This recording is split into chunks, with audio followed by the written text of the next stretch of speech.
Leeds United have started getting some momentum going in the transfer market after the signings of Ampadu and now Karl Darlow. But what's next? One of the biggest places Leeds United need to make a change is at centre forward, where Pirro is rumoured to come in.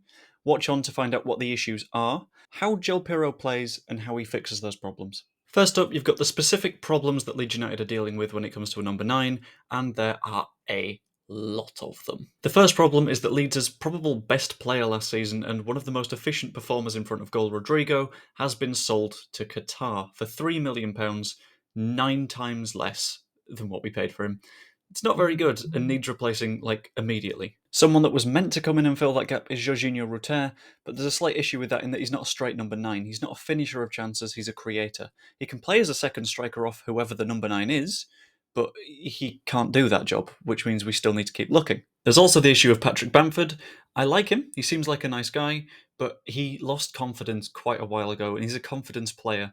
Either we wait and wait and wait for him to get on a run of games where he's scoring goals, which might not happen, or we find a replacement, and I'm afraid it might have to be that one. There's also the potential for the likes of Sonny Perkins or Mateo Joseph coming into the squad and really having a breakout year, but you don't want to gamble on that when you're pushing for promotion. Weirdly, I'd say Joe Gelhardt also sort of falls into that bracket. He's not had a season where he's really pushed on and scored loads of goals.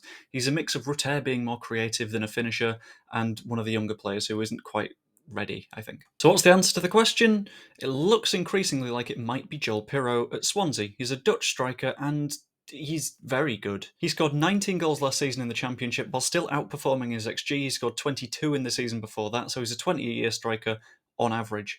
Also, he's not just a pure finisher, he's really good with his dribbling and progressive passing, so he can bring other players into play around him, rather than just being the focal point that has to finish all the chances himself.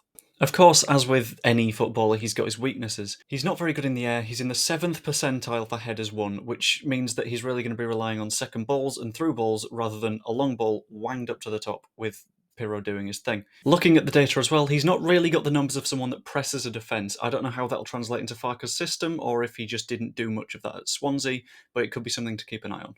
Importantly, how will he fit at Leeds United? I think incredibly well. A number 9 that's really good at finishing off his chances is exactly what the club has needed. Likely would have kept Leeds up last season. In all likelihood, I'd expect him to bench Bamford with Rutter maybe playing in behind with someone like Sinisterra and Somerville, or maybe Nonto out on the wings.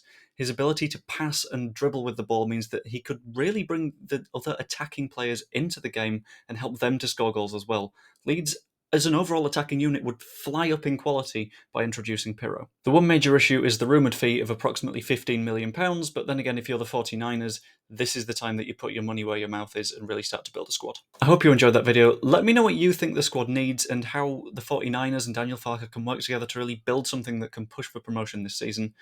Hope you enjoyed. Like and comment and subscribe. See you later.